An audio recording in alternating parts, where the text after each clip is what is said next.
That's Mike with Granite Grok. I'm here with Jack Kimball at the Candlelight vigil for the Benghazi victims. And there's about 100 people here. We certainly want to get the word out. This is a gradually expanding circle of awareness, and we're trying to make sure that, as Bob Guider eloquently put it a few minutes ago, let's just keep the story alive one more day at a time, one more day. Never let the administration forget what they did to those heroes. So Jack, why don't you tell us a little bit about it? I think that, of course, this was not my event. I was asked to participate in it, and I was happy to do it. But this is very, very important. To keep this alive, it is important that we light a bunch of brush fires all over the country, Benghazi brush fires, to make sure that this stays at the forefront. We have all of these scandals going on, which have forced this to the back of the bus, and it belongs in the front. It's critically important that people understand what really happened in Benghazi. I went into that this evening in my talk, which Michael didn't hear, by the way. I just want to get that out there.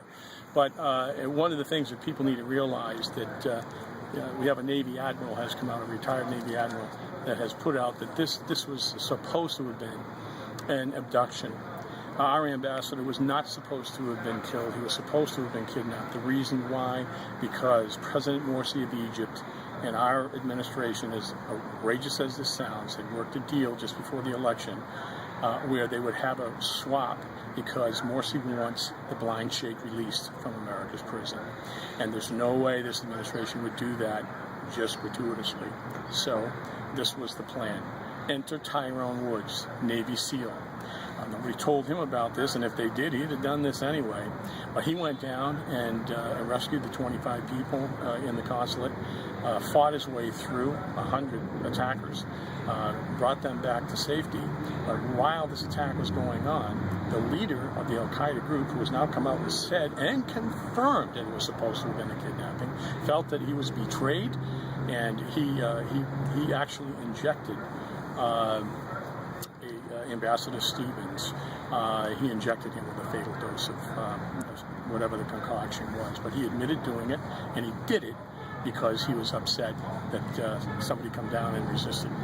So this in other words, all the official sources of help were told to stand down, but a few brave folks in Tripoli said, "Damn the torpedoes, we're going to help because that's what we do." That's exactly what happened, Michael. And what happened, as you know, that Tyrone Woods went back to the annex, and then they got prepared. He went up on the roof with a machine gun.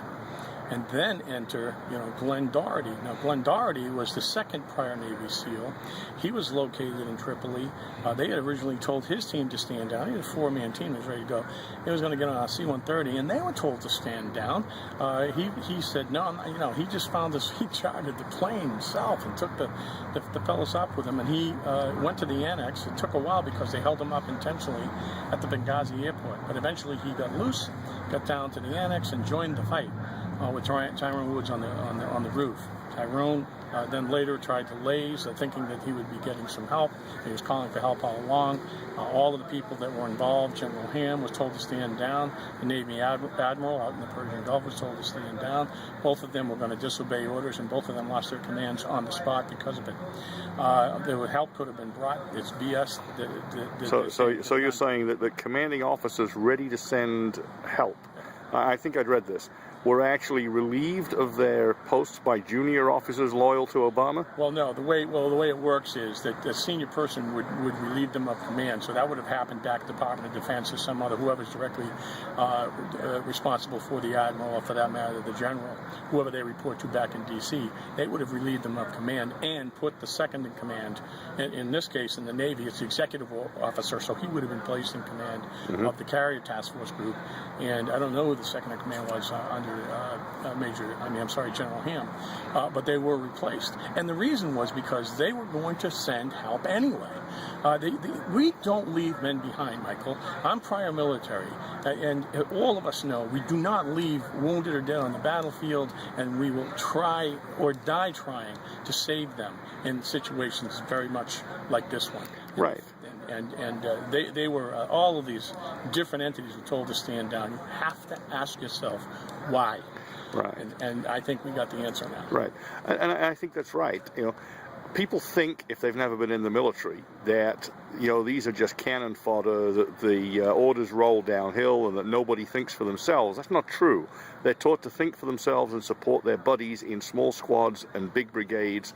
You know, from top to bottom, each unit takes care of itself and its buddies.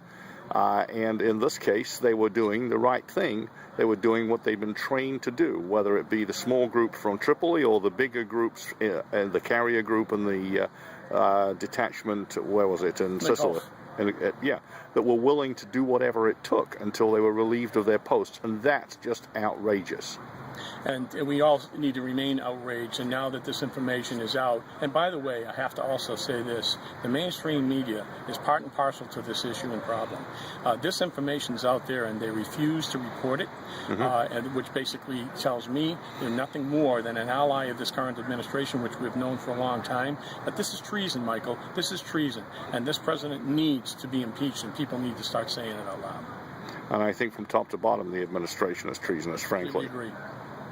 Okay, thank you very much, Jack Kimball, here at the State House Plaza for the Candlelight Vigil for the Benghazi victims. You're welcome, Michael. Saturday the 22nd.